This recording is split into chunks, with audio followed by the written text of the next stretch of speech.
Hi again, everyone. This is Dakota from BecomingAProgrammer.com, and in this video, we're going to be going through. This is part 2 of my walkthrough on creating a Hacker News clone in AngularJS. It's one of the final projects in the Learn Verified curriculum, and I recommend reading through the first post in the series on the blog, and or going through the first videos in the series before moving on with this one. But in this post, in the first post rather, we bootstrapped our Angular app and created a nested view with UI router, and we created a state in UI router and created a TopStoriesService to connect to the Hacker News API, and then use that service to display a list of top story IDs in the browser. In this post, we'll cover the following tasks. Those are the IDs we did in the last post. In this installment, we will be adding a custom directive to display each story, calling on our top stories service within our directives controller to fetch information from the Hacker News API. Adding our custom directive to the top stories view, adding a view template for our new directive to use, implementing pagination so that we can view 30 stories at a time, and using Angular UI router to add dynamic routes for each page of stories. And I can tell you right now that those last two are going to be in a later post, because this one's going to be long already. Okay. Adding a custom directive to display each story. That's our first step. So first, we're going to create a custom directive called story that will be in charge of displaying each story using the IDs here. So to do that, I'm going to create a new folder for directives and a file for our new directive. So let's make a new folder under our apps directory, and there it is. And then we're going to add, within that folder, we'll add a directive, story.js. And where are you? Don't need that guy.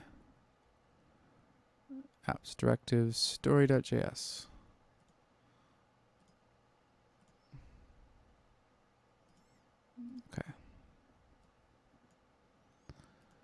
Okay, so now we have our story.js directive, and I'm going to use the John Papa snippet here to create the directive, and it's going to be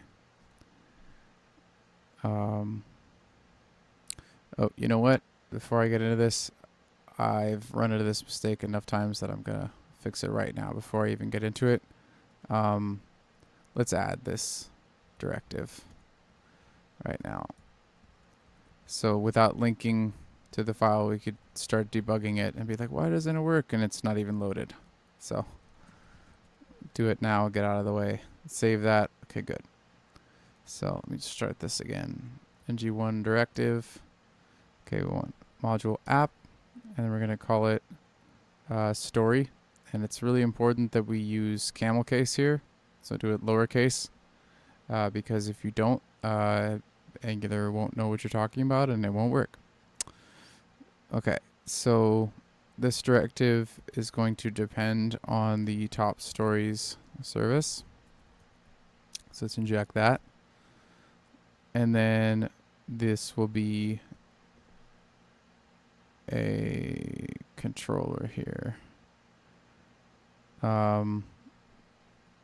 Story directive controller. And a controller as, there we go. And then within our directive controller, this is where we're going to make our call to the top stories service. So we can inject that there. Okay. And now we're also going to add in the scope. We have bind to controller here set to true. So anything we put into the scope here will be accessible from within the controller. And I want basically two-way binding on an ID property, which basically means that when I create an element, and this actually wants to be restricted to be an element, and we need to add in a template URL, and we're going to make it there, because this is going to be a story element that we add into our view, and then we pass in the ID as an attribute, and that's going to be bound to this controller, so we'll have access to it here. And we need that because when we make a call to the TopStoriesService here, we want to call the getStory method and pass in that ID.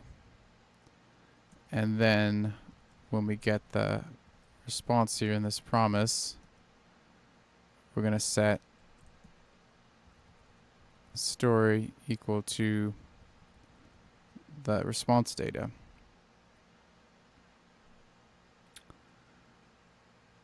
Okay, and then I think for now that's all we need. And then let's create this view because we don't have that yet. So touch views story.html. And then,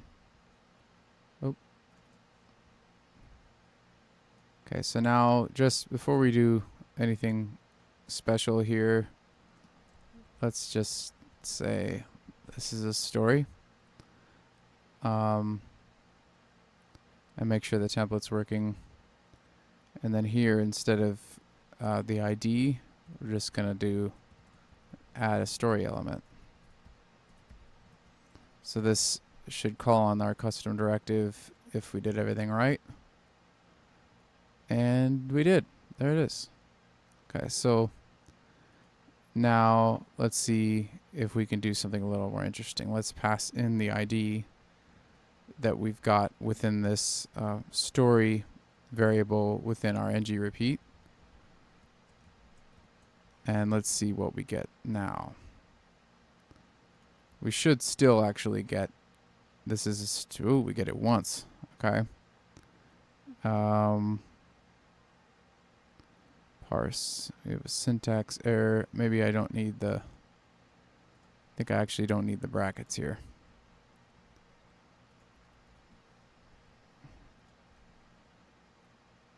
Yeah, okay, that was the issue. So now we've got the story passed in. Let's see if we're actually getting anything. Okay, so to demonstrate what we might get, let's say, well, this is what we're assigning. We're assigning the vms.story. So instead of this is a story, let's see what the actual data is. Let's put in vm.story here. And then we're going to output the response from the API. And just in case you've forgotten where that's coming from, the TopStoriesService here, we define this getStory method, and it's going to make a call based on the ID we pass it to the Hacker News API, and we're going to get the response that you'll see here when we reload. So this is the data that we get.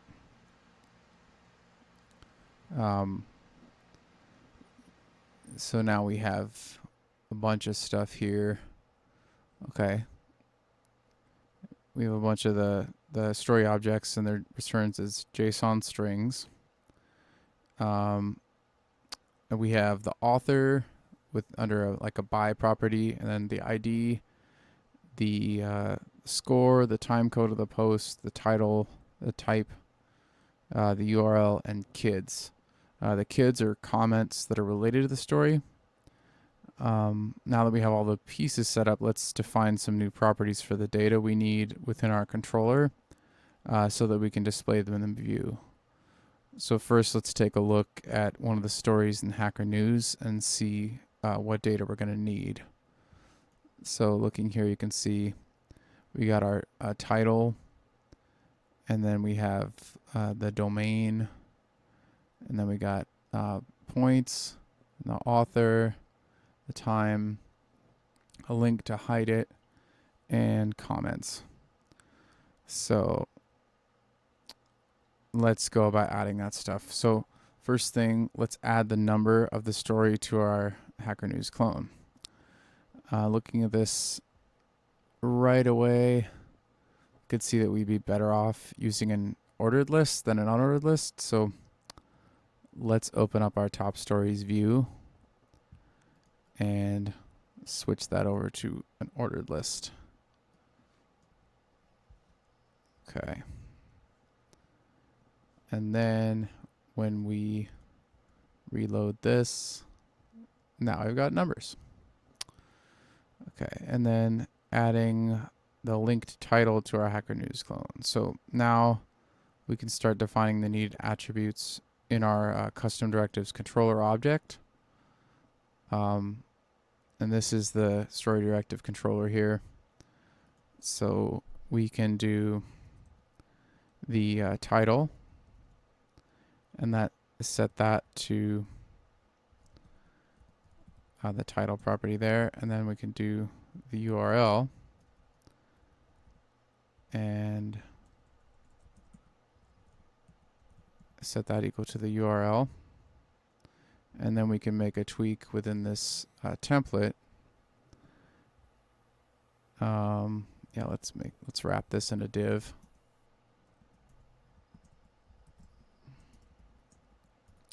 And then we'll have, let's make it bold, we'll have an anchor link to the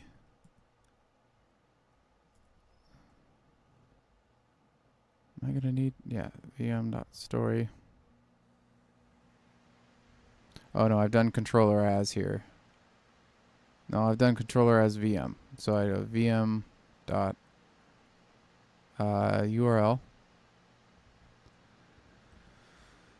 and then the anchor text will be the title. So that'll be VM dot title.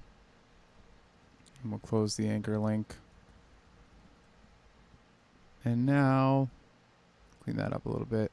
Now we save that and reload here, and we should have a list of titles. Cool. Okay. So now we want to add the domain in parentheses. And to do this, we're going to create a function that can read the URL property, and then create an anchor element and assign the href property to that URL, and then return the host name of that anchor element. This is one of those moments where, you know, the browser can do a lot for you. So I also noticed a problem in our Hacker News clone with links to other items on the Hacker News site. It turns out that those stories actually don't have a URL property. So both the links and this function that we're about to write wouldn't work. On the Hacker News site, there's no domain displayed in parentheses for links to stories that are also on the Hacker News site. So in the first portion of this, I'll point out below, I'm going to adjust the get domain from URL function to return an empty string if the URL matches the Hacker News site. And to make sure all the links work, I've added a check to see if the JSON returned from the Hacker News API has a URL property defined. And if it's not, I'll set the URL property equal to a URL matching the way that Hacker News handles those links so that they'll still work. Okay, so what we're going to do is first we're going to create this function. So we're going to call it get domain from URL. I'm going to pass in a URL as a parameter. And then we're going to create a variable here, A, and it'll be an anchor link. And then we're going to set the href attribute of this anchor element to be the URL that we pass into the function. And now here we're going to check to see if the host name is the Hacker News site, and then we're going to return an empty string so that we'll be able to display what we want on the front end. And then otherwise, if it's some other site, we're going to return, and the Hacker News, they put it in parentheses, so that's what I'm doing here. It's going to be parentheses and then the host name and close the parentheses. Okay. And now within the call to the service here, within the promise, we are going to add a check. So if the response from the API doesn't have a URL property, then we're going to set the, oh, that's not supposed to be a controller, it's VM. Okay, so then we're going to set the URL property equal to the URL on the Y Combinator site, Hacker News. And then that should do it.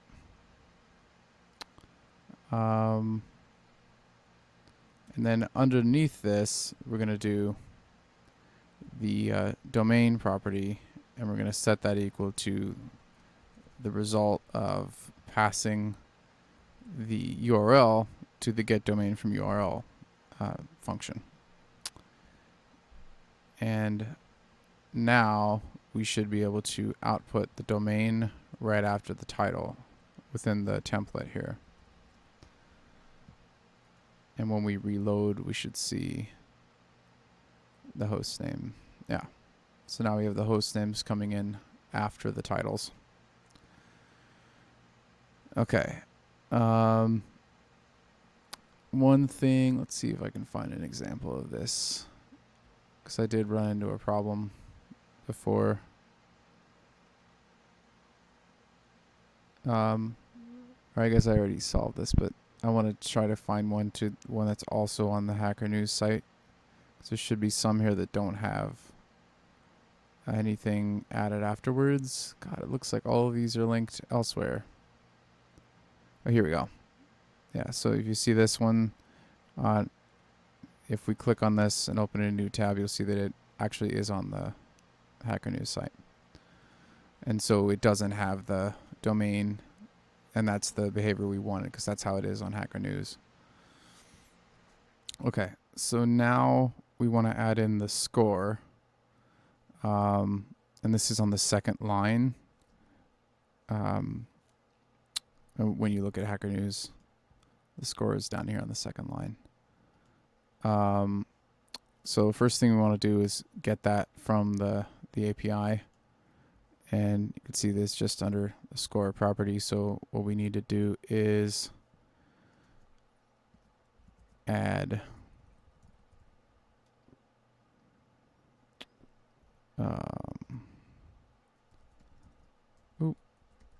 vm.story.score. And then let's make another div here for the second line. And we can output the score here. And now when we reload, we should see a number there. But kind of Hacker News, we can look at it. It says points after that. So let's add points.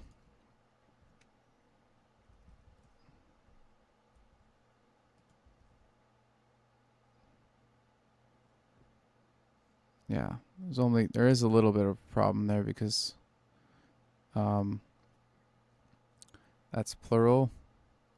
And offhand, I don't know how Angular, if they have a filter for pluralizing. Yes, they do.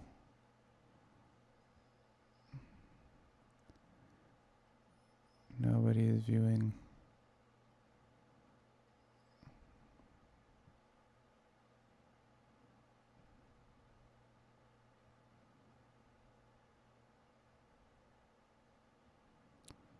Okay. So you basically have to create an ng pluralize element and then count. Okay, let's see what we can do with this. See if we can get that to work. So ng pluralize directive, and then we would put in count, and then under count we would put in this VM score. So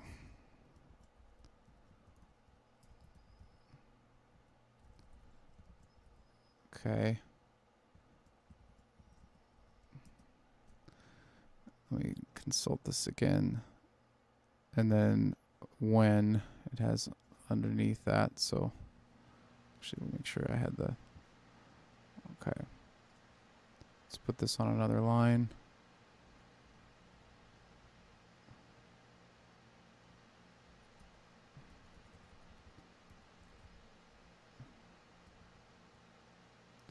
Okay.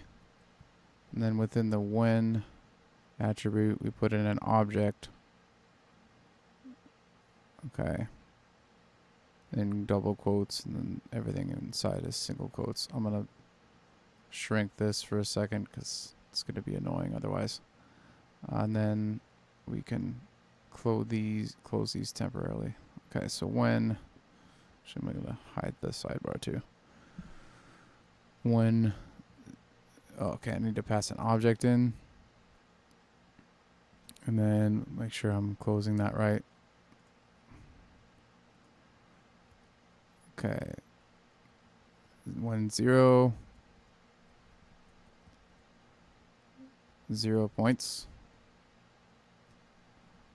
That shouldn't be in an object, that's just quotes. So, and then 1 point.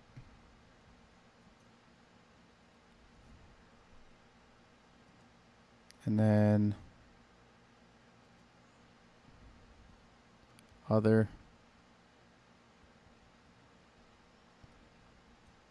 Let's see if this works.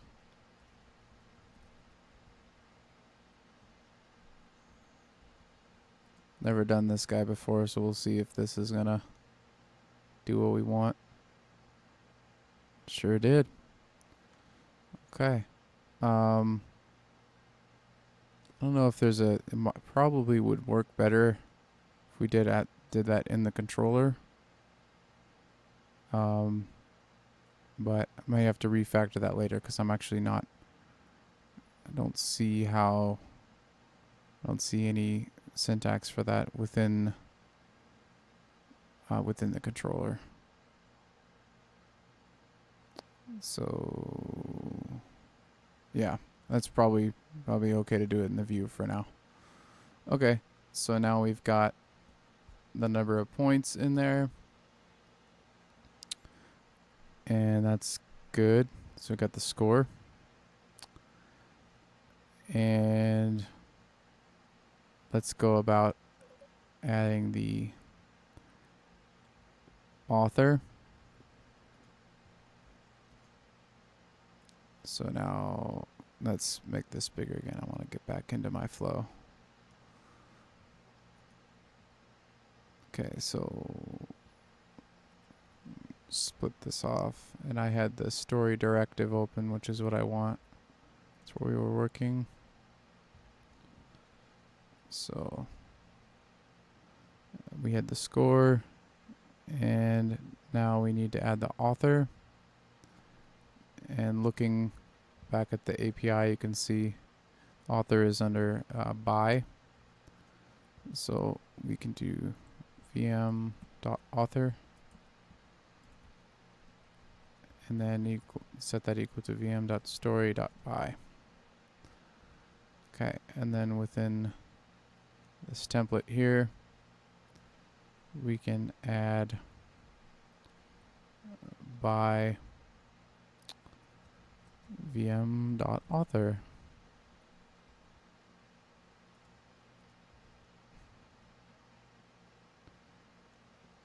Okay, it's starting to look a little better. Okay, now we need the, I feel like it's actually been quite a while since we did a commit, so I'm actually going to do that now. Adds, okay, so we've add title, domain, score, and author to story directive. Okay. And now we're going to add in the time in hours ago. Okay. So if we go back to this API, I could see here that the time is actually a pretty big number. And we go and you can see here that it's the creation of the creation date of the item in Unix time. And you can see that that is the number of seconds that have elapsed since this 1st of January 1970. And it gets a little bit tricky here because JavaScript's date.now function will return the number of milliseconds since this date. So we need to do the following to get the right format. We need to get both times in terms of milliseconds. I need to subtract the story time from the current time, and we need to convert the result to hours, rounding down. You know, the first way I did this, I'm actually getting the sense that Angular must have a filter to make this easier. And that's what I'm going to do. I'm going to look and see what we got. Because I have a way of doing this with a method, but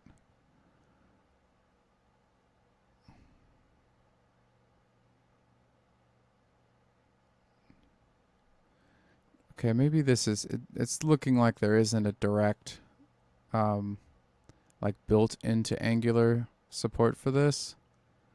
Because I feel like it would come up in the official Angular documentation if there were.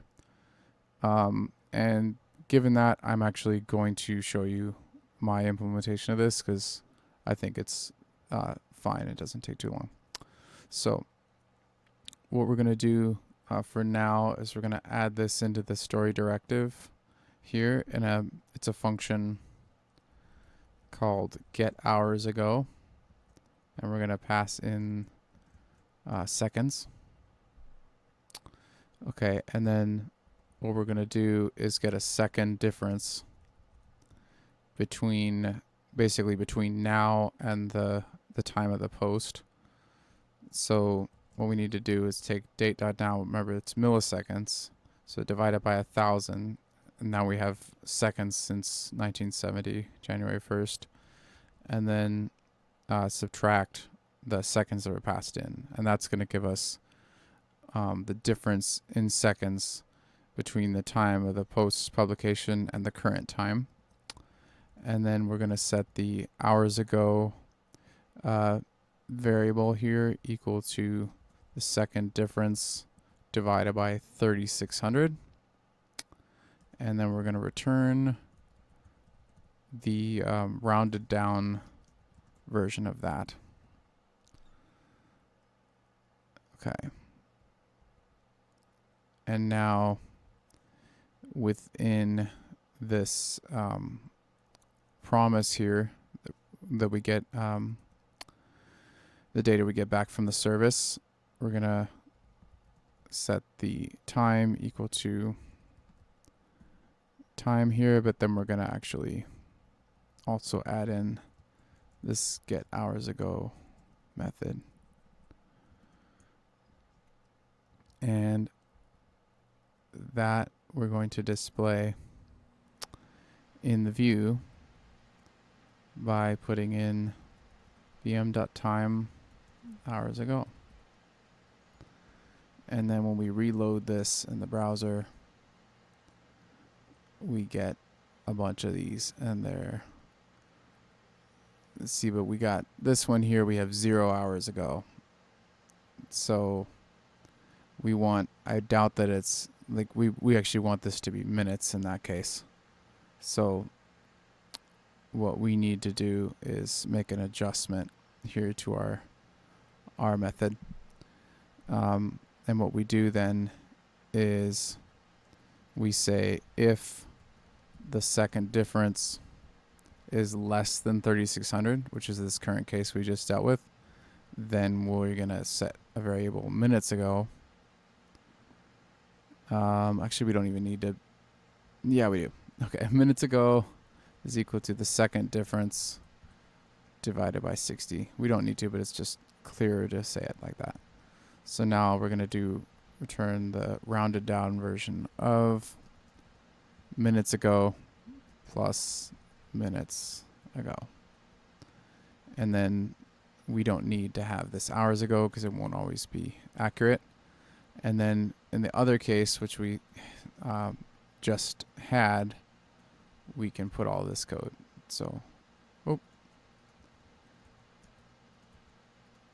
so now if it's less than an hour ago, we'll get the right thing. Oh, but we also want to add hours ago here. Okay, now save that and reload. And now you can see we got it's still working right. And then this one's 39 minutes ago now. And that is perfect for now. Okay. So that looks good. Let's commit those changes and say adds time ago to story directive. Okay, and now next thing we need to do, looking at this guy, is we need to add this link to hide. It's got like a little pipe separating it, so we can put that in too. So when you click on the hide link on Hacker News, you're required to sign in before you can use the link. That functionality is beyond the scope of this tutorial, as it will require that we build our own authentication system. But let's implement the hide functionality as if we were logged in. First, we can add the link to our directives template and give it a class of hide. So I'm going to do that here. And great. And then give it the link text hide. And this is going to allow us to attach a click event to this link and remove the story from the list when we click on it. So to do that, we actually go into the link function here. And then we are going to add a variable to keep track of this link. And we're going to do the first element. And then we're going to query selector. And we're going to select the link with the class of hide. And then we're going to add an event listener, a click event listener. And then we're going to add a callback that runs on that. And basically we're going to say, okay, element dot parent dot remove. So then what that's going to do is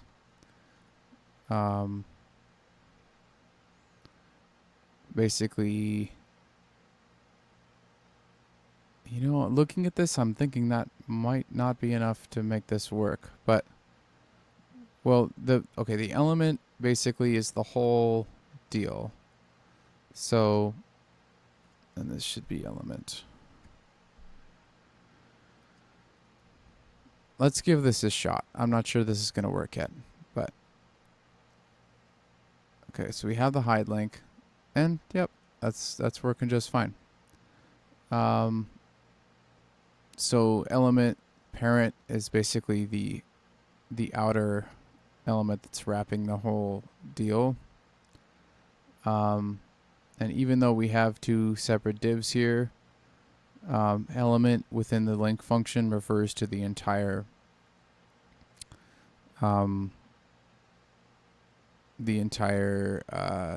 story element, which is being looped through.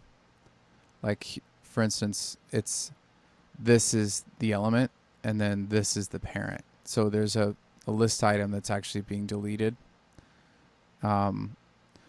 This is not the best solution for this, obviously, because it's just to show the functionality. It's not the way you would actually do it, because it's brittle. It's tied to this specific implementation, and you wouldn't want to do this in all circumstances. For instance, if this were on another page and you had the hide link and it didn't happen to be in a list item, you could end up deleting more than you wanted to from the DOM. So that's just a demo of what it would do, but also a demo of what you might do if you were doing something like this that was tied specifically to this situation, never to be used anywhere else. You would also want to make sure that when you click on this element, on that hide link that hides that element there, you want to make sure that you're not leaving behind the click events that or the event listeners that you've added. So what you do is use scope.on $on and then destroy. So when this scope is destroyed, this callback is going to run, and you just say element.off, and that makes sure that you're cleaning up after yourself there. And you can notice that this is starting to take longer. And the pagination will become more valuable as this gets bigger. So, okay, now that we've added the hide link, let's commit our changes.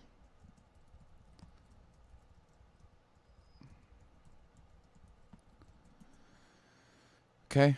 And now the last thing that we have to do here to make it fit is we need to add in comments.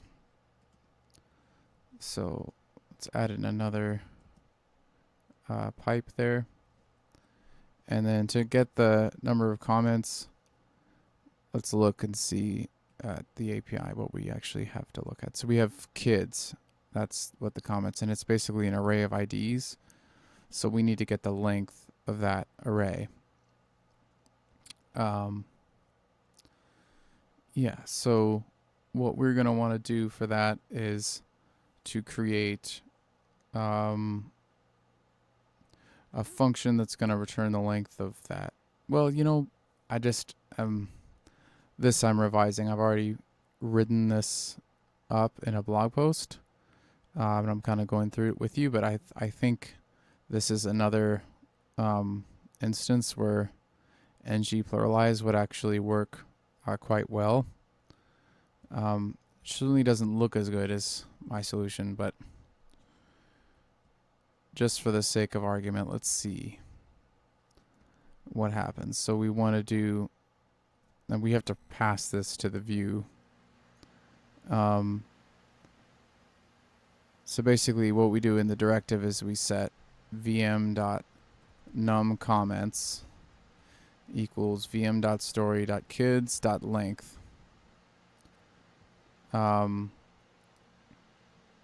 And we really should, just in case there don't happen to be any kids, and that's, that would return, that we get an error, basically. So let's guard against that by saying if vm.story.kids, and then within that we can set this property. Otherwise, we can set this equal to 0.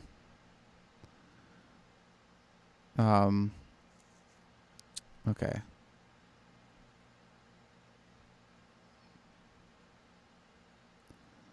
And I'm thinking that should work. the check I had before is okay.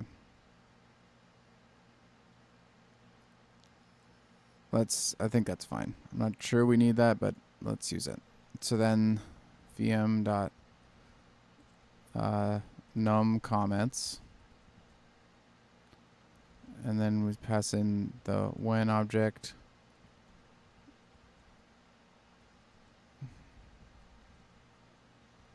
and then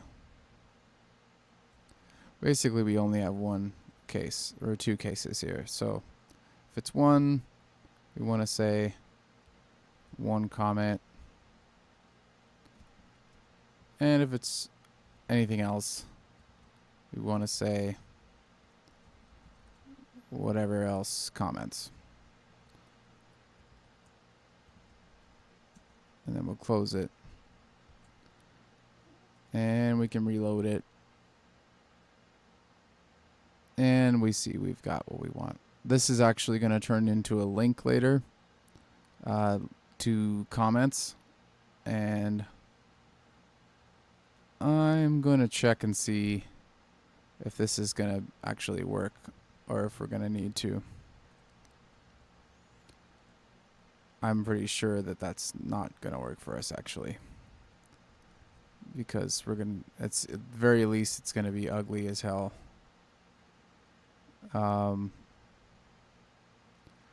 It's not letting me escape the quotes. Yeah. So this is not going to hold up for what we have to do. So I actually do need to add a method in here because we're going to end up having to turn this into a link. So we can't use this filter. And right now I'm just going to do these as functions, and later I'm going to show you how to refactor them into filters. So we're going to add a function get num comments and pass in comments here. That's going to be the comments array. And this is basically checking to make sure that it exists. Like if there aren't any comments because that kid's property doesn't exist, that this if statement will catch that. And it's going to return discuss, which is what Hacker News does if there aren't any comments yet. And then if there are comments, it's going to actually, else if I need to, this is, I'm checking if there's one.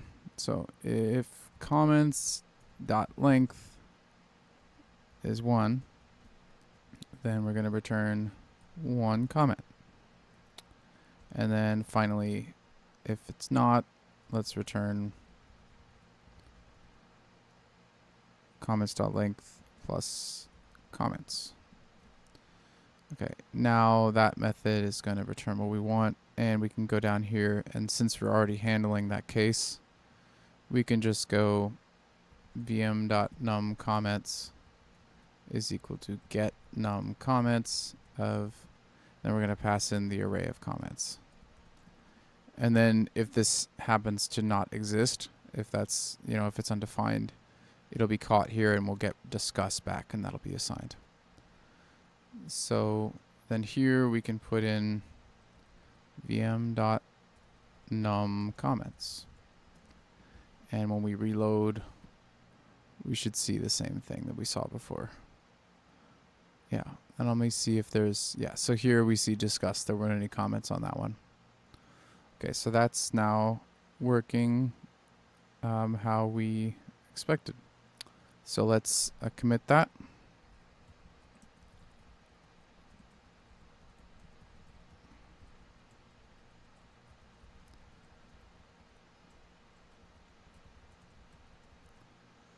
Cool. All right, now we've got the stories working. It looks like what we expected. So in the next steps, we'll be covering pagination, and we'll add in next and previous links, and we'll also be adding a new state that will allow dynamic routes with views for comments. So basically, when you click on comments, you'll be able to go to a view that will show you just the information about that story and then the thread of comments that are related to it. So we'll cover those in the next videos. Thanks for watching. Bye.